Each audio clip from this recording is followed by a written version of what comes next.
Good morning students. हम राष्ट्रीय आय पर बातचीत कर रहे थे। तो देखिए, राष्ट्रीय आय की कुछ बातचीत हमने उस दिन तक की। अब मैं आपको कुछ एग्रीगेट्स बताऊंगी राष्ट्रीय आय के, जिनमें हम सकल राष्ट्रीय उत्पाद बाज़ार कीमतों पर, सकल घरेलू उत्पाद बाज़ार कीमतों पर, फिर शुद्ध घरेलू उत्पाद बाज़ार कीमतों पर, फिर सकल घरेलू उत्पाद साधन लागतों पर और शुद्ध घरेलू उत्पाद साधन लागतों पर। अब दो बात हम समझ लें कि एक तो होता है बाज़ार कीमत और एक होता है साधन लागत। तो बाज़ार कीमत और साधन लागत में क्या फ़र्क है? बाज़ार कीमत का अर्थ है कि बाज़ार कीमत वह है जिसमें कि टैक्स जुड़ा हुआ है। ठीक है, जैसे आप कोई भी वस्तु खरीदने जाते हैं तो उसमें टैक्स जुड़ा हुआ होता है। लेकिन टैक्स का क्या होता है, वह बाज़ार की वह जो साधन जो उत्पादन करते हैं उनके पास नहीं जाता, टैक्स जाता है सरकार के पास। तो चूंकि सरकार के पास जाता है, इसलिए हम साधन लागत पर जब सकल राष्ट्रीय या सकल घरेलू उत्पाद की बात करेंगे तो उसमें टैक्स हटा हुआ होगा। ठीक है, तो कोई भी अगर एग्रीगेट हम देख रहे हैं, अगर कोई भी राष्ट्रीय आय की कैलकुलेशन हम देख रहे हैं, तो अगर वो मार्केट प्राइस पर है, इसका मतलब उसमें इनडायरेक्ट टैक्सेस जुड़े हुए हैं।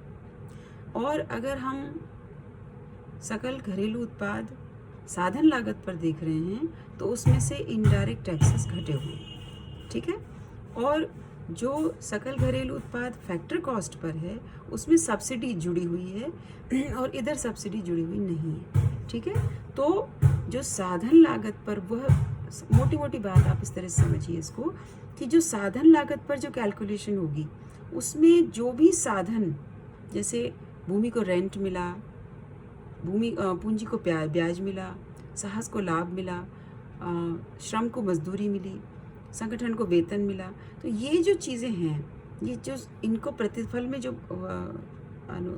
इनको जो पेमेंट्स होते हैं, वो सारे पेमेंट्स साधन लागत को होते हैं और उन्हीं से लागत बनती है। ठीक है, मान लीजिए एक टेबल बनी तो लकड़ी आई, लकड़ी की कटाई हुई, लकड़ी आई, लकड़ी से टेबल बनी, तो टेबल में कीलें ठोकी, तो ये सारी जो चीज़ें इसमें असेंबल्ड हैं और जो कारपेंटर पैसे ले रहा है वो सब का सब उसकी कॉस्ट है ना।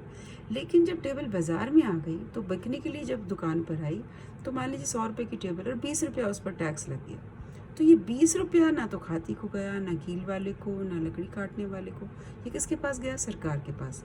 तो इस प्रकार से हम इस प्रकार से राष्ट्रीय आय को हम एक तो मार्केट प्राइस पर और दूसरा फैक्टर कॉस्ट पर, इस तरह से हम उसको कैलकुलेट करते हैं। तो इसलिए हम कहते हैं GDP at market price and GDP at factor cost. ठीक है, अब देखिए अब मैं आपको एक पूरा वो दिखाती हूँ, पूरा एक टेबल दिखा रही हूँ आपको, जिसको आप देखिए।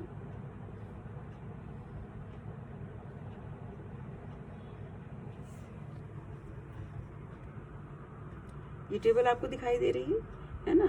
इसमें आप देखिए कि हम GDP at market price, GDP at factor cost, है ना। तो क्या फ़र्क हुआ कि यहाँ से जो जीडीपी एट फैक्टर कॉस्ट है, ये साधन लागत पर है, इसमें हम इनडायरेक्ट टैक्सेस जोड़ दिए तो जीडीपी एट मार्केट प्राइस हो गई। इसी में से अगर इनडायरेक्ट टैक्सेस घटा दिए तो जीडीपी एट फैक्टर कॉस्ट हो गई। फिर इसमें डेप्रिसिएशन, अगर हमने नेट डोमेस्टिक प्रोडक्ट है, इसमें से अगर शुद्ध में हमने डेप्रिसिएशन जोड़ दिया तो जीडीपी हो जाती है, डेप्रिसिएशन घटा दिया तो शुद्ध जीडीपी हो जाती है। इसी प्रकार से हम जो जीडीपी एट फैक्टर कॉस्ट है, इसमें भी अगर डेप्रिसिएशन घटा दिया तो एनडीपी हो जाएगी और डेप्रिसिएशन जोड़ दिया तो जीडीपी हो जाएगी। इस प्रकार से डेप्रिसिएशन और नेट डायरेक्ट टैक्सेस, इस प्रकार से हम इसको, आप देखिए ये और ये इस तरह से, यानी कि जहाँ जहाँ हम टैक्स जोड़ेंगे तो ग्रॉस हो जाएगा, कुल हो जाएगा, घटाएंगे तो शुद्ध हो जाएगा। इसी प्रकार से जहाँ जहाँ हम डेप्रिसिएशन और इनडायरेक्ट टैक्सेस को जोड़ते और घटाते हैं, उस प्रकार से ये पूरा सिनेरियो बदल जाता है। ठीक है, अब इसमें हम देखें कि इस टेबल के अनुसार से हम इसको इस तरह से कैलकुलेट कर सकते हैं कि जो जीएनपी है आपकी, वो मार्केट प्राइस और फैक्टर कॉस्ट से सारी डिटर्मिन होती है।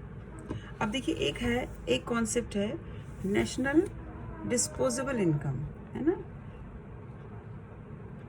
राष्ट्रीय प्रयोज्य आय जिसको हम हिंदी में कहेंगे। तो राष्ट्रीय प्रयोज्य आय का क्या मतलब है? राष्ट्रीय प्रयोज्य आय का मतलब ये है कि लोगों के पास जो पैसा पहुंचता है, ठीक है, मान लीजिए आपके पिताजी को 10,000 रुपया मिलता है, तो 10,000 रुपया ऐसा लगेगा कि हाँ 10,000 रुपये वो खर्च कर सकते हैं, लेकिन वो खर्च नहीं कर सकते क्योंकि उनको इनकम टैक्स देना है उसमें से।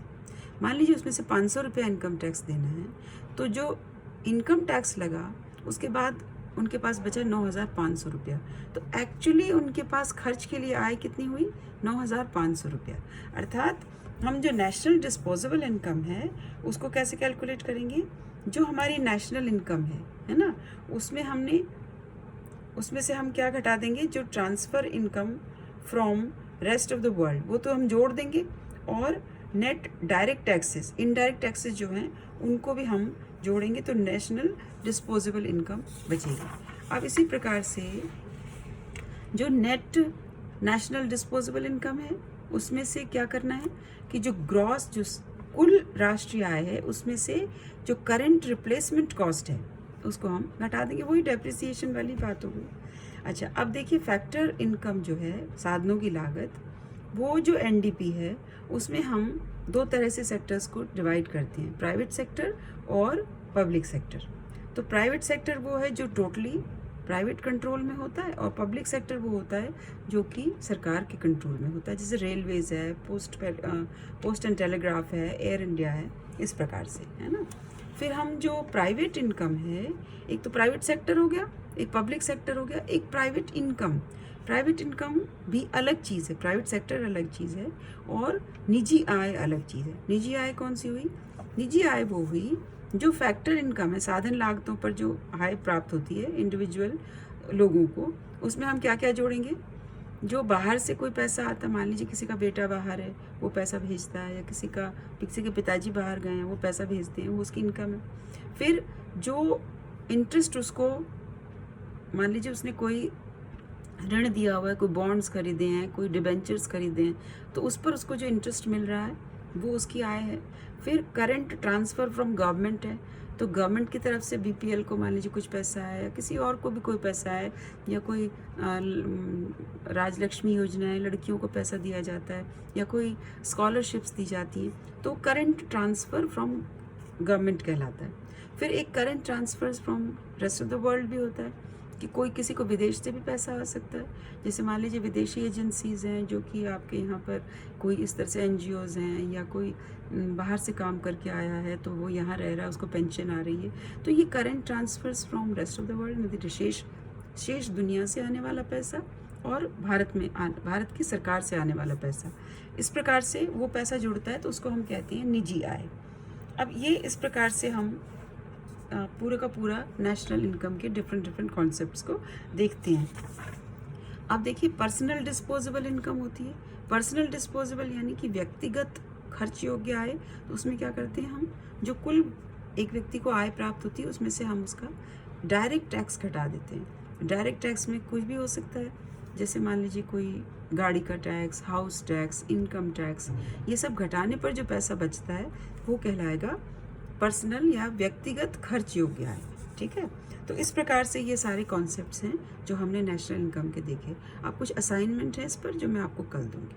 ठीक है, आप इसको पढ़ लीजिए, देख लीजिए, और जो भी कोई प्रॉब्लम हो आप पर्सनल नंबर पर उस पर व्हाट्सएप पर लिख करके भेज सकते हैं। थैंक यू बच्चों।